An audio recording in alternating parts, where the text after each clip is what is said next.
Pimples, acne marks, dark spot. This natural DIY cream can help calm breakout, fade hyperpigmentation, and give your skin a healthy glow. This soothing DIY skincare blend, a powerful antioxidant-rich combo for clear, smoother looking skin. Here's what you need.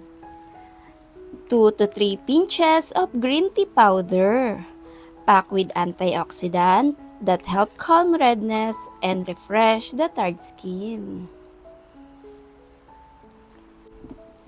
2 to 3 pinches of cloves powder, known for helping fight acne-causing bacteria and reducing inflammation. 1 tablespoon of aloe vera. Deeply hydrates the skin while soothing irritation and redness.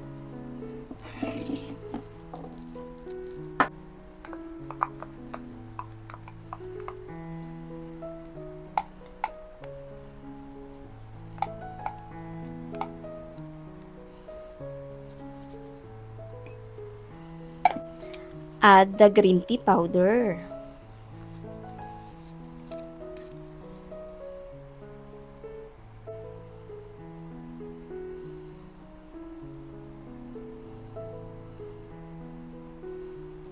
And cloves powder into the aloe vera.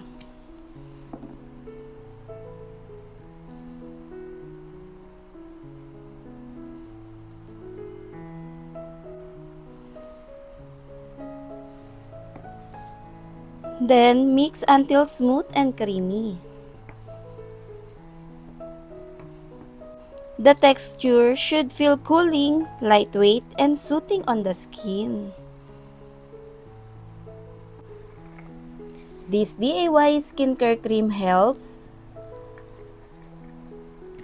calm acne and redness, fade hyperpigmentation, deeply hydrate dry skin, help smooth rough texture, leave skin fresh, soft, and glowing.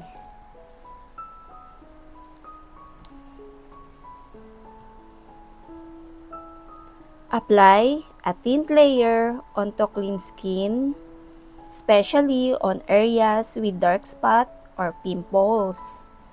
These natural creams help hydrate the skin while improving the appearance of acne marks and uneven texture over time.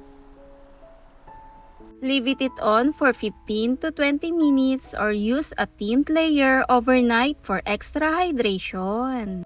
Gusto mo ng naturally clear and glowing skin? Gamit lang ang simple ingredients, try this DIY cream tonight. Always patch test first before trying DIY skincare treatments.